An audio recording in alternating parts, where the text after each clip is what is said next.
27 aprel tarixində keçirilmiş 9-cu siniflər üçün buraxılış imtahanının riyaziyyat fənnindən sual izahlarına baxaq. 57 nömrəli çalışmada deyir ki, ölçüləri 3, 5 və 8 cm olan düzbucaqlı paralelipipedin tam səthinin sayısını hesablayın. Bilirik ki, paralelipipedin tam səthinin sahə düsturu S bərabərdir. S tam bərabərdir. 2 vurulsun. AB topla, BC topla.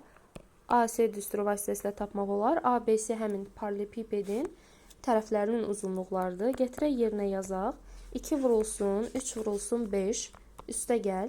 5 vurulsun 8, üstə gəl. 3 vurulsun 8. Bu da bərabərdir. 2 vurulsun, 15 topla, 40 topla, 24-də.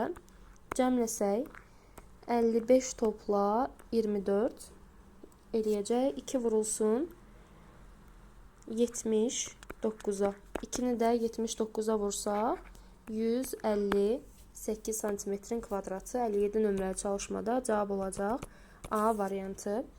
Keçək 58 nömrəli çalışmaya. Sabir və Vahid müəyyən sayda qələmi elə böldülər ki, Sabirə 39, Vahidə isə bütün qələmlərin 48% çatdı.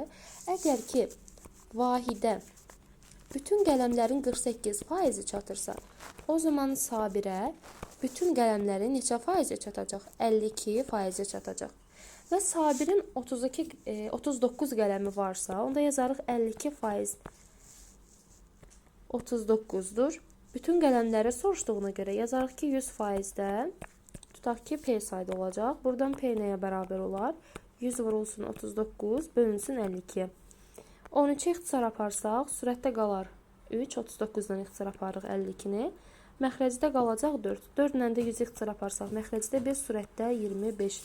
25-i də çoxursaq, eləyəcək cavabımız 75%.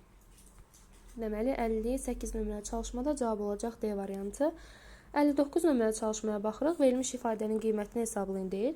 Bilirik ki, modul ifadə daxilində mənfi ədəd olsa, müsbət ədəd olsa da, modulda müsbət çıxmalıdır. Məsələn, modulda mənfi 7,5-dən çıxacaq müsbət 7,5, çıxılsın 3,3 bölünsün 2.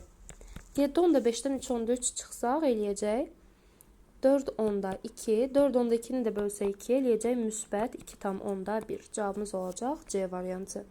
60 nömrəli çalışmada deyir ki, qrafikə əsasən düz xəttin bucaq əmsalını hesablayın. Verilmiş düz xətt koordinat başlanğıcından keçir. Biz bilirik ki, düz xəttin tənliyi y bərabərdir kx topla b şəklindədir. Əgər ki, koordinat başlanğıcından keçərsə funksiyanın qrafiki b sıfıra bərabər olacaq. Onda yazarıq ki, verilmiş funksiyanın ümumi halda şəkli y bərabərdir kx şəklindədir. Buradan k-nı tapacaq olsaq, k bərabərdir y bölünsün x-a. Y-in qiyməti neçədir? 4-dür. Gətirək yazaq y-in yerinə 4, x-in qiyməti neçədir? 2-dir. X-in yerinə gətirək yazaq 2. Deməli, k bərabərdir 4 bölünsün 2-dən. Eləyəcək 2, 60 nömrəli çalışmada cavabımız olacaq B variantı.